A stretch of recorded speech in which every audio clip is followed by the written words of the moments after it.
I caught this news in Tampa, Florida, in a town called St. Pete. And it's about a young lady who was murdered. Wrong place, wrong time. And she was in the vehicle with her youngest child's father. And I want to talk about this situation because it's starting to dawn on me a little bit more. When are we going to wake up? But I understand it's not going to happen in this society because, as that great episode on The Walking Dead is called, Too Far Gone. We're in the midst of the Black Lives Matter movement. We are in the midst of talking about defunding the police. We're in the midst of a society that looks at racism every 5 minutes of this society. Every single day, people hollering out racism. I don't see it. But what I do see is situations like this. Over and over and over and over and over again. And we black people, all we do is make up an excuse for it. We claim we want justice, but the justice is actually coming from within your own community. You're asking other people outside of the community, which is the government, to solve your problems. And that is the biggest issue in the black community. We can't resolve anything on our own. We have to have so-called outside help that we call the government. So you have news anchors who gets paid a lot of money just to report on your so-called heartache, because black people refuse to take action in their own wrongdoings and within their own communities. So I am going to play this little clip, and I want you to hear the sadness and the very unfortunate situation within the black community. It is important that you hear this. Just moments ago, we learned new details in the shooting death of a mother of two in South St. Pete. ABC Action News reporter Ryan Smith joining us live with brand new information about a late-breaking arrest in the Kamaya Simmons case. Ryan? St. Pete police just announcing an arrest in this case as investigators describe the assault as a deadly ambush attack, as you mentioned, killing that 21-year-old mother, Kamaya Simmons, as her two children watched the violence unfold. Let's now go to some video provided by the Pinellas County Sheriff's Office. It shows this suspect, Tyrone Jackasol, who now faces a charge of second-degree murder. And we just learned moments ago, Jackasol was driving a stolen SUV following the car Simmons was in last Tuesday, and this deadly shooting all stemming from a stolen piece of jewelry. Police say the 20-year-old pulled that trigger at a South St. Pete intersection last Tuesday, and from the beginning, investigators believed the target was the driver, the father of Simmons' youngest child. We learned that man today went to police offering key details to help them make an arrest. Over a piece of property, he killed a mother, an aunt, a sister, and he almost killed two babies for what? A piece of jewelry. So think about that.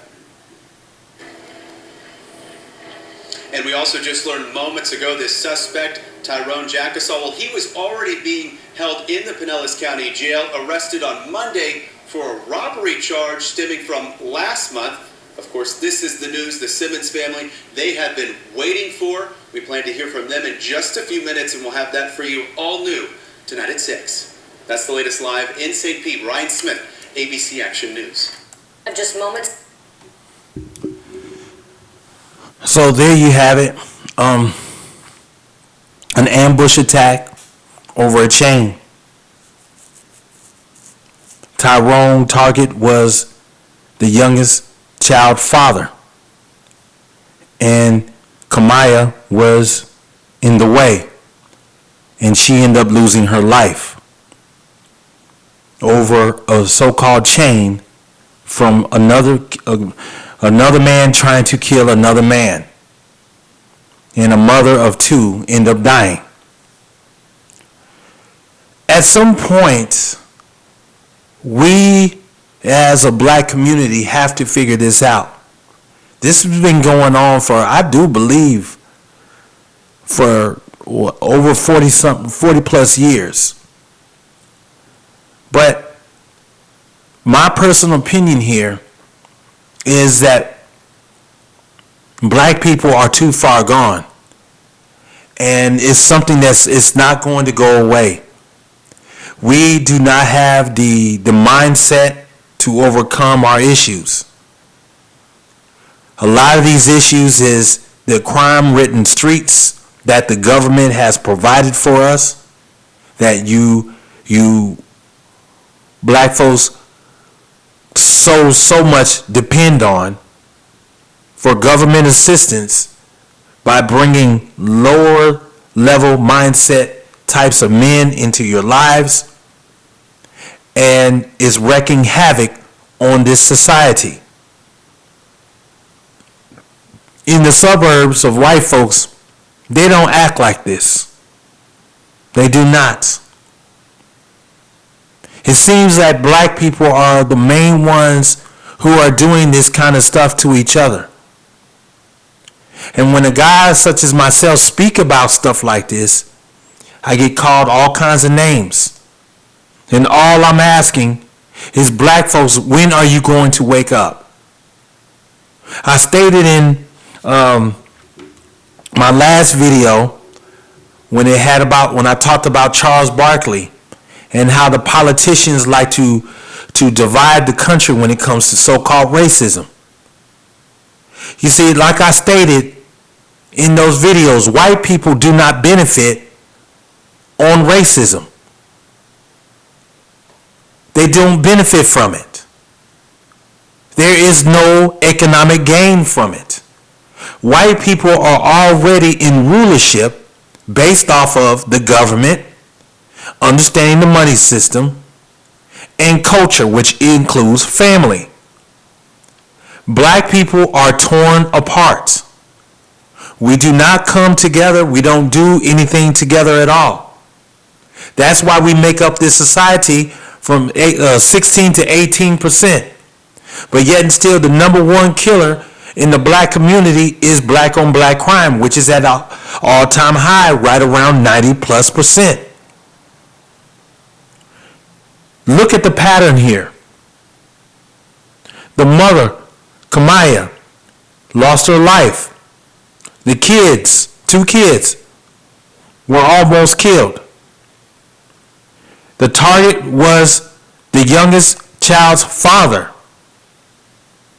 who was targeted by a young man by the name of Tyrone. So which tells me is the father has a hit put out on him. And with these kids could be both without a mother and a father. Except for the one, but we don't know what the situation is. See how all this is connected. This is a cycle that's been going on for almost 40 plus years, since the civil rights movement. This has been going on for a long time. Acts like this. And we have yet to resolve the issue. We're too busy worrying about so-called police brutality and worrying about what white people think. But yet and still, we cannot figure out the riddle why in the hell we still are dealing with black on black crime. We claim the police don't like us. We claim the white man don't like us, but the violence that I'm actually seeing is black folks don't like black folks. That's what I'm actually seeing. And we are worried about women, but yet and still this woman is dead. You holler out, defund the police, but yet and still you want justice for her. From the same group of police officers that you want to defund.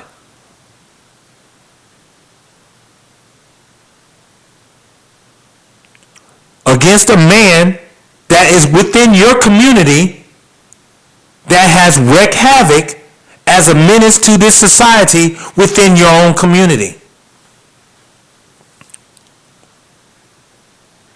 Now you have white folks who sit and they report on it, and when they're done, they go back to their suburbs. Trust me, I've seen it. These white folks have no issues like this. And the reason why I keep harping on it is because black folks claim that they want certain things, but in reality, do you really want that?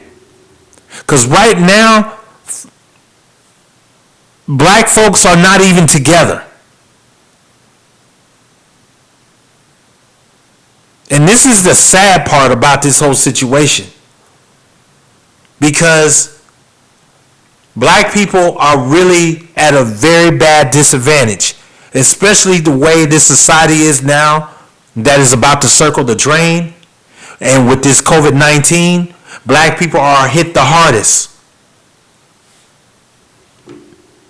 And I don't see an end in sight at all. The only thing that can actually help black folks is when this society crashes. And something dramatic has to happen where black people have to work together. As long as black people depend on the white man's government to assist you and bring havoc within your own community, these situations are going to continue to keep happening. Men need to start taking back the homes. But this is 40 plus years of wreaking havoc within the black community. And this is what I mean by black folks are too far gone.